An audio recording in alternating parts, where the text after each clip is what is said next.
really loud, huh? That's jazz. Yeah, it's lobby music.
it's funny. The Arizona Coyotes and the Texan Roadrunners. What?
clicking in the control. Just go take your tablet in the room.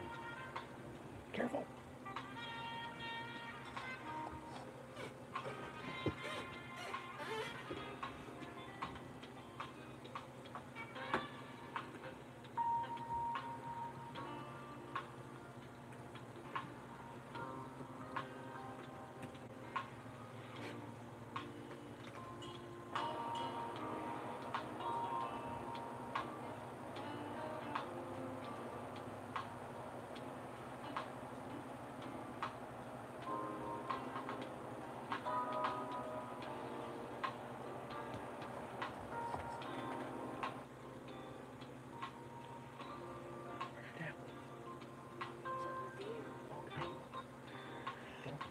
Clicking the control will be too loud when you're not shot.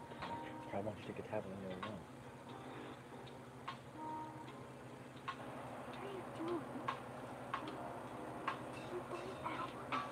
Oh, that's the time. It's the time of day. You just bumped it. Go. Yes, you did. I saw you. Go right now. Go right now. Now. God, listen to me. I want to play that because if I don't go, I'm going to die. Fine, play it. Just go. Play it. Fine. Come back on.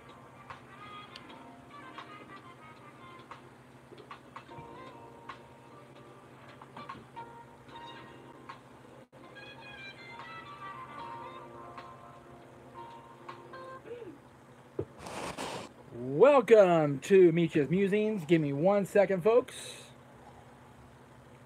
I know all of a sudden I'm live and now I'm not talking because I have to put in a password for the Xbox.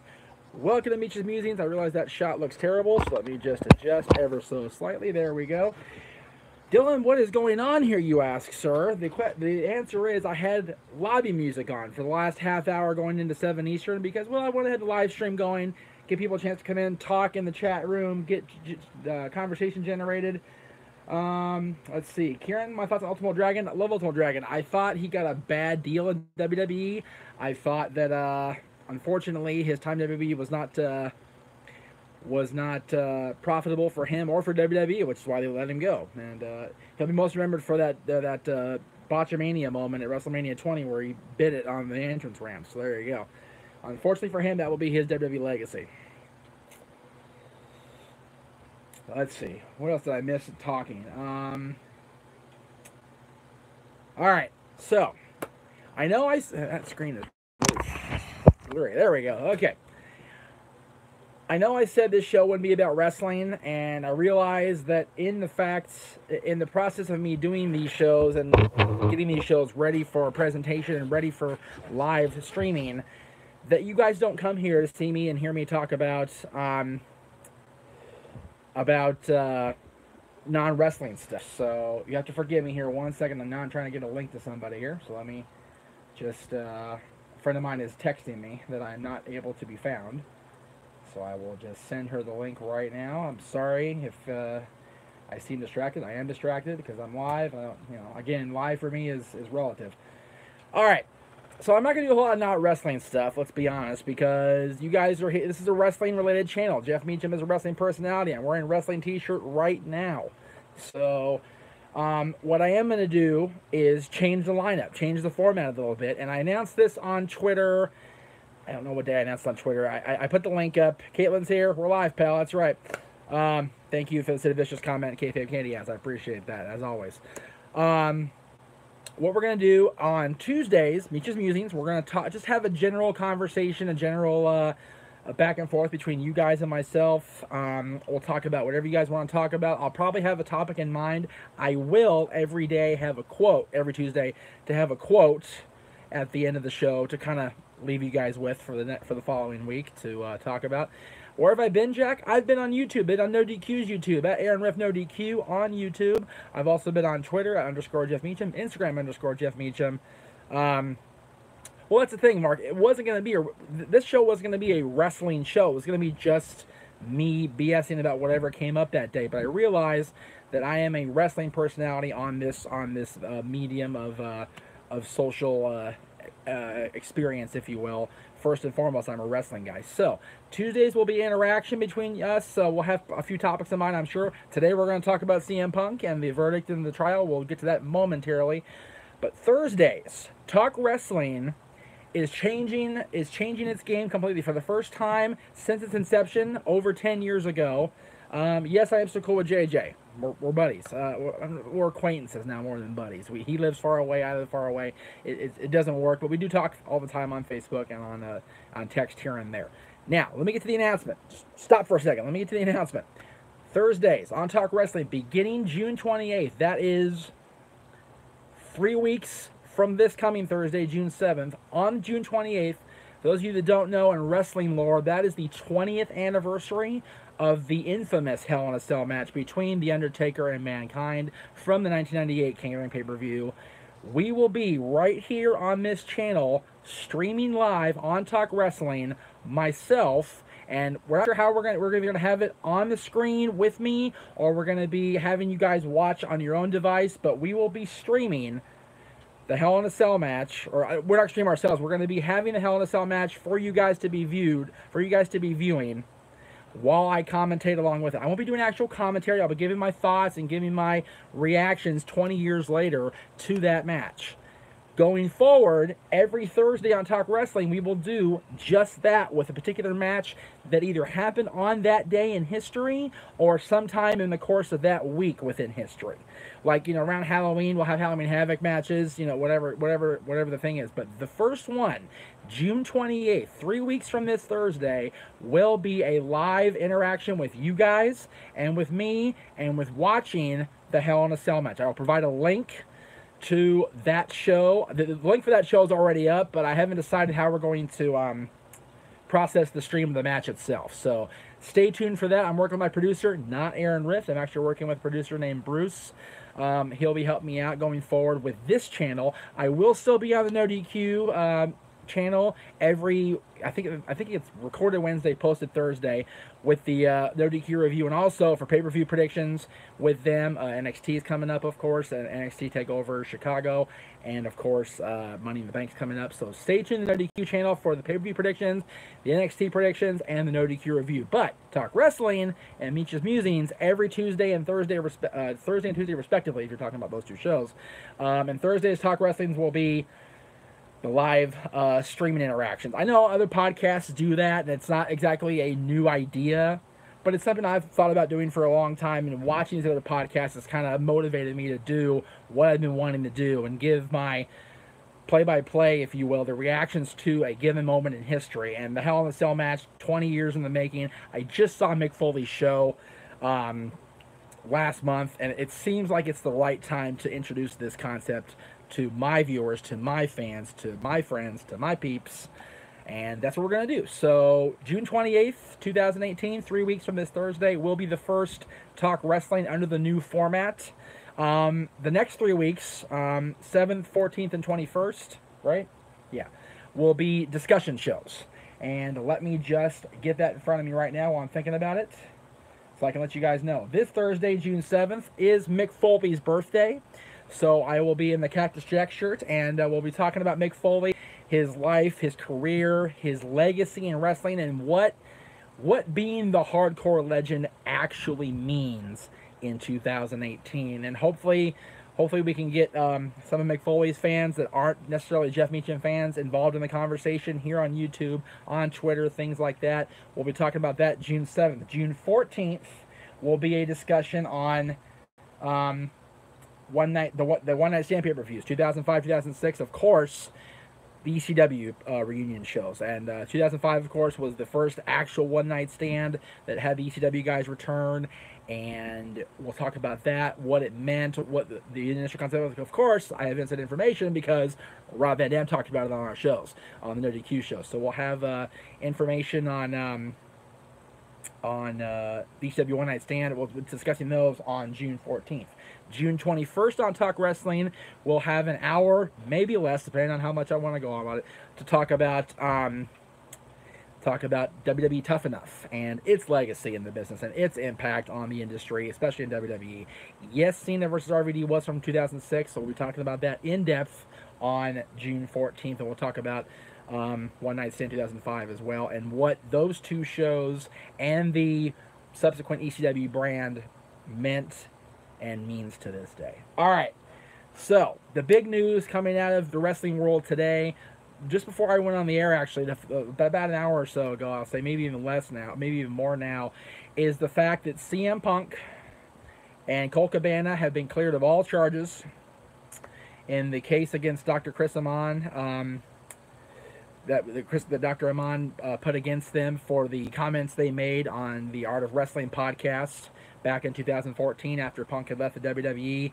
And Punk and Cabana are free to go. They got off with nothing but a don't do that anymore type thing. They didn't get that. No money charged against it, anything like that. And the WWE and the WWE legal department has a lot of money that went out the door essentially for nothing, which it sucks for them. But you know what?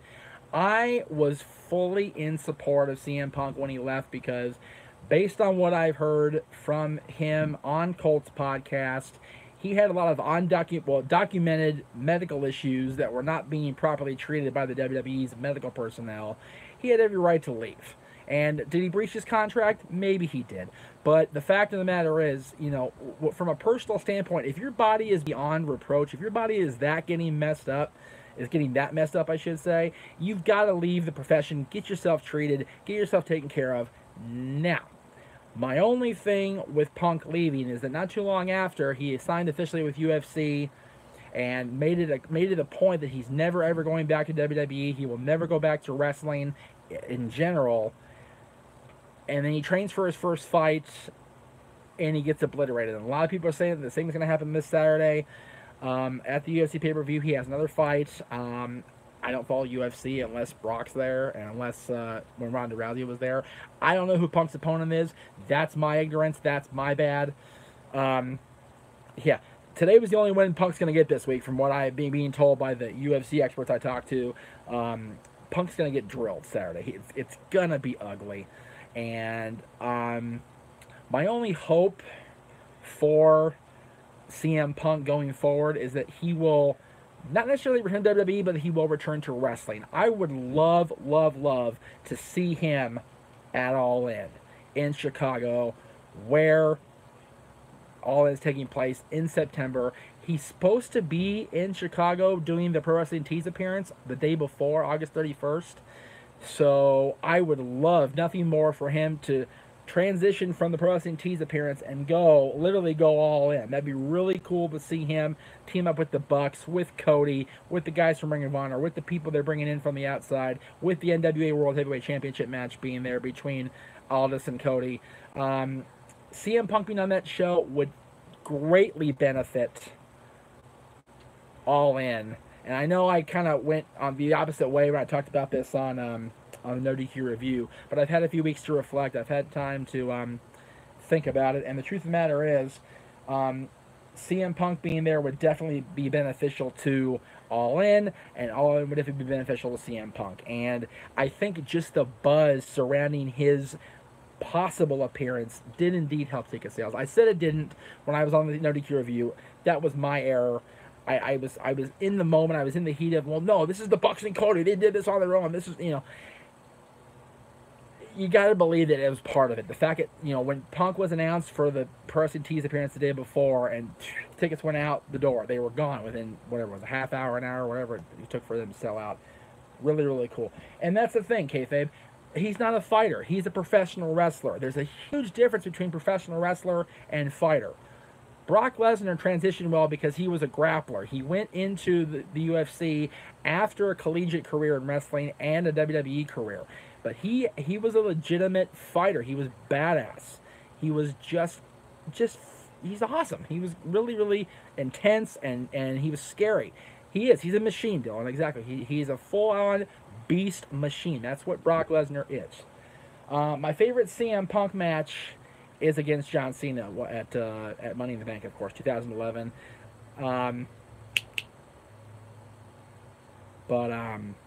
That was definitely his best story in WWE. It was an awesome moment, an awesome thing to see. Very, very cool.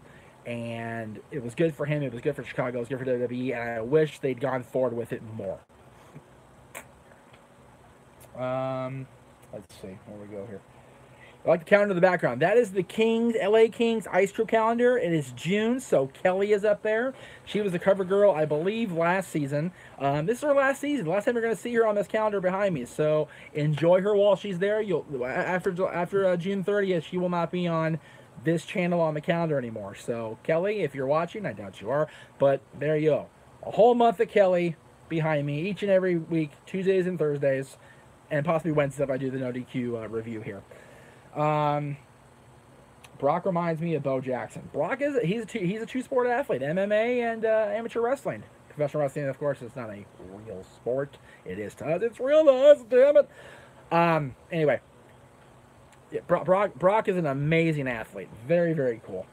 Cena versus Undertaker. Cena, his best match. Yeah, it was the quickest match of Cena's career, that's for sure.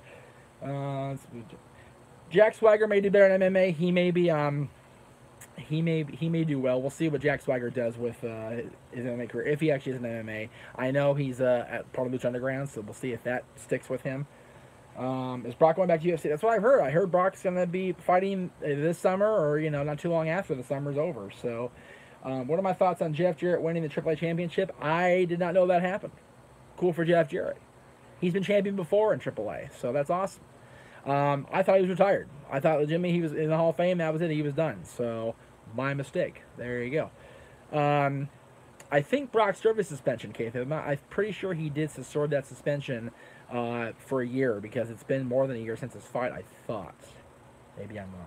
I don't know. He did win the championship. Jeff Jarrett did in TNA when it was the Mexican Heavyweight Championship. They called that in TNA because they didn't want to acknowledge AAA's existence for some unknown reason. But now he's champion again, and that's cool for him. I didn't know that until you just told me. Who's that told me? Brando. Brando told me. Thank you for the information, Brando. Congratulations to Jeff Jarrett on being the AAA champion. That's awesome. Very, very cool. All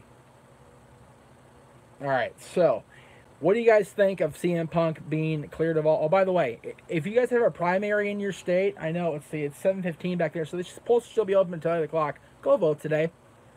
I know I'm not getting political. I'm not talking about anybody's party or anything. I'm just saying it's important to vote. It's very important to get your opinion out there, to get your voice heard, even if it is in, non-hanging Chad form. Get the word out. What you guys vote for is what determines the flow of this country. I know people are going to say, well, I voted for so-and-so in 2016 and so-and-so won instead. So, yeah, I know, but go vote anyway. If you don't feel that voting's worth your precious time, Dylan, then by all means don't do it. But I have always been taught, and I'm teaching my son now, that voting is an important part of your existence as a citizen of this country. So get out there and vote if you have a primary today. California did. People are turning out like crazy. The polling place is at my son's school. Very easy for me to access, so it was cool. I voted first thing. I was literally one of the first people to go into the polling place this morning, so it was very cool to see that people are coming out. Write-in kayfabe candy ass. There you go. When you go to the polls today, there's a write-in selection. Write-in kayfabe candy ass is your choice for governor of wherever. Governor of Massachusetts. There you go. Governor of Massachusetts. I love it. Beautiful. I'm for Punk. There you go. I understand people don't think. Yeah, that's the thing, right, Nick? Local district elections like we have in California, like the local areas, we have senators today, we have governor today, we have all these things happening today that are primary elections to go toward November. But, a lot of the local district stuff's happening today, too. I had voted on a lot of stuff. I had to really do my knowledge, get my knowledge, do my research, and really find out, because a lot of stuff that impacts, yes, damn it, that's the thing, yes, that impacted my son, that impacted Dylan's school stuff, that impacted, everyday existence here in the local area, Santa Clarita, here in Southern California, here in California overall. Property taxes, things like that. Everything impacts everything when it comes to the election. And if you don't vote, then you got no right to bitch. It's simple as that. If you don't vote for any sort of election, you've got no room to complain about what's happening with the government officials in place implementing those policies, the laws, things like that. You got no room for it. It's simple as that. And that's why I always vote, because that way, if my voice is not heard properly and somebody else goes against me, then I go, well, I didn't vote for that. So, you know, I'm going to complain about it. I'm going to say, hey, it should be this way, and fight within the proper channels to do it this way. And again, what does that have to do with wrestling, Jeff? It ties into the fact that we all sit here each and every Monday, each and every Tuesday. If you watch Impact every Thursday, if you watch the Underground, whatever the hell day they're on, and we go, well, this product stinks. Why do they do it this way? That was the case Monday night. We were all on social media Monday night, last night, just at the abhorrent, I think that's how you say that word, just the awful presentation last night. I'd like to vote for new creative team. That'd be great. And I put out a tweet this afternoon. I got some response, and it was really cool that you know, they got 2 great cards coming up within 7 days of each other. You've got New Japan coming up this Saturday, and they're presenting an unbelievable card stacked to the nines with Naito, Jericho, Omega, Okada, the Bucks, Rey Mysterio. All these guys are going to be on the New Japan show. The following Saturday, NXT. 5 matches, but unbelievable athletes, unbelievable creatively generated talents. Those 2 shows on paper look way better than what is now has become a big 5 in WWE, the Money in the Bank match, the Money in the Bank pay-per-view. It just... Yeah, see, the Kayfabe Kenny says it great. I'm going to read it verbatim. In Japan, they push the best talent. WWE, they use guys like Bryan to make guys like Cass passable. That is the whole problem. That is the whole problem with the fact that the WWE main roster, Raw brand, SmackDown brand, they're becoming stagnant. They're becoming like, okay, we're going to feed these guys from NXT, we're going to feed these guys from the Indies, but they're going to put Roman over, they're going to put Cass over, they're going to put the guys that we want over because I'm the boss and I'm Vince McMahon. I don't want the Indians to get over. And that's why people are crapping on the product. I'm not saying it's right. I'm not saying that we really have room to bitch, because we're not making the money that WWE is. Let's be honest. Some of us are. I'm not saying everybody in here is you know, dirt poor like me, but I think that, guys. Hopefully, am I still? Oh, there it goes. Okay, very good. Sorry about that. I got a call. I forgot to turn the thing off. What was I saying? Yeah, it's very annoying that the WWE main roster set of writers, it's the same for every Monday. Promo, interruption back, tag match. Promo, interruption, match. You can set your freaking clocks by it, kids. It's ridiculous. Meanwhile, the little engine that could, NXT, that was, you know, basically a non-entity less than 4 years ago, is now the toast of the town, if you will. They are the most talked about brand in North American wrestling. And there's a reason for that, because it's damn good. It is so good, and so well produced, and so well, you know, generated storyline-wise. It's really, really good. And that's the thing. To quote Jeff Meacham, here's the thing. It seems like they're the same people that are booking on TV and storyline purposes are actually booking the shows. Teddy Long booked tag team matches all the time. That's all we get is tag team matches generated by the opening segment. It's awful.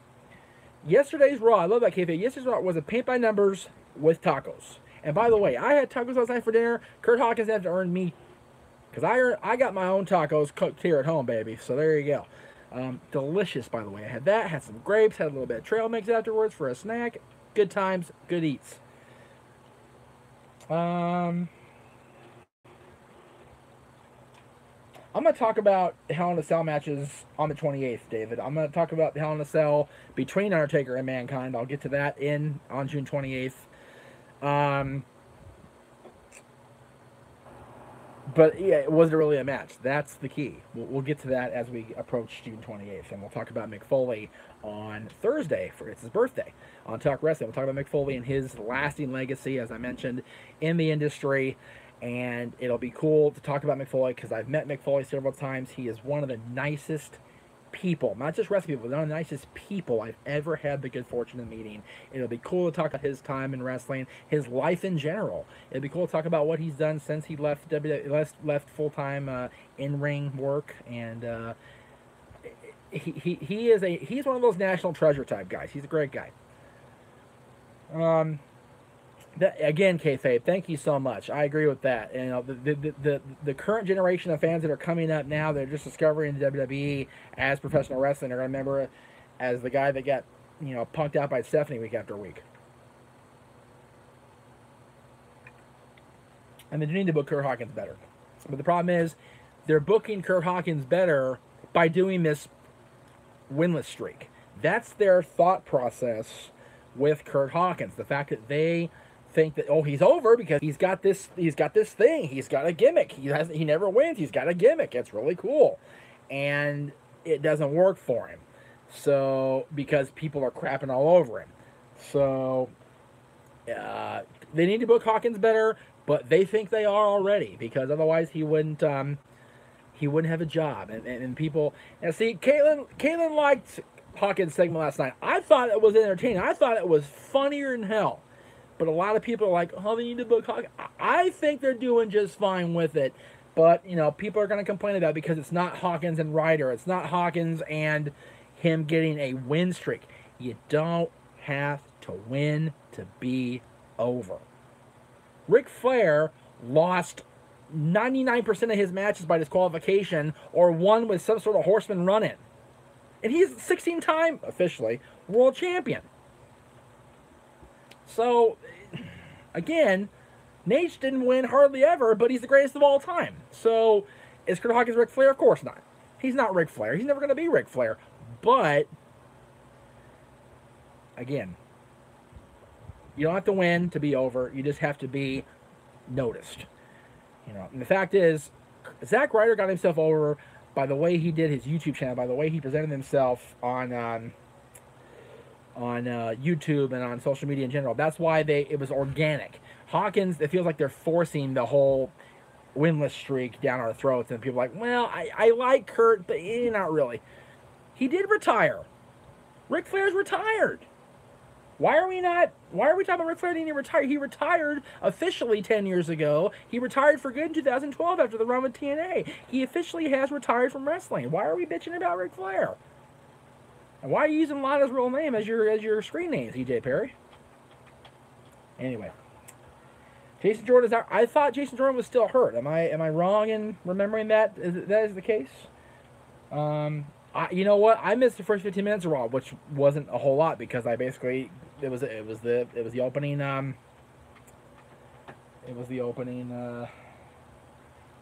Anderson. Yeah, again. 15 years watching WWE. This is the first time I considered stop watching. I stopped watching after WrestleMania last year. I came back, but there you go. And I do this. I mainly watch the WWE product now because I do shows like this. I do the Nerdy Q show, so I got to keep up with the current product.